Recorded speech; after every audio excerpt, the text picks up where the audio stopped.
হ্যাঁ যে টিয়া বেতন পায় এই টিয়ারে জুতা কিনতে কিনতে আমার লাইয়া এই বাড়ি যাও ওই বাড়ি যাও টিয়া দেওয়ার খবর নাই। ওই ভাবি বাইতে শোন। ওই কারা?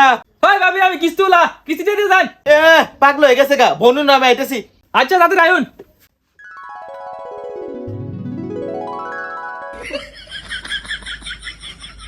খারো আইতেছি।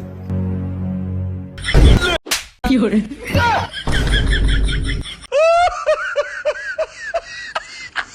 এই বেসেসটা কিস্তি নেবে লুচ্চামি শুরু করছ। এই দত্ত 100 টাকা। আল্লাহ কিস্তি হলো 500 টাকা আনে আমার 100 দিন লিখা। তুই যে আমার মেয়ের দিকে তাকায় আসলি, এখানে 400 টাকা কেটে দিছি।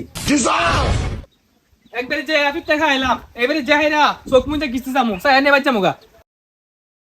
ওই কোন বুদ্ধি ওই ঘর থেকে রাতে বাইরে বাইরে আমার কিস্তি দে।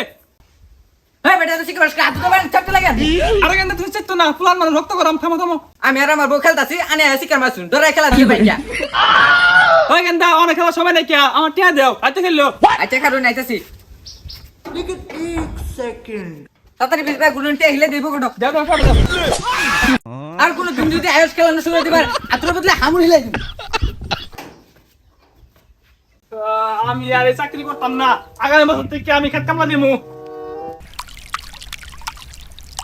আমি কিস্তি আর দেন। আল্লাহ স্বতন্ত্র দিকে আছে আল্লাহ কই গো স্বতন্ত্র টাকা দিকে আছে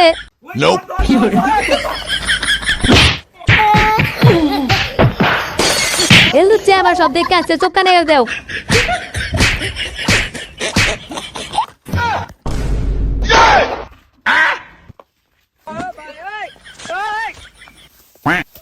আমার আর কিস্তি নেওয়া হইলো না মালিক তো আমার বউ নিবো খতম।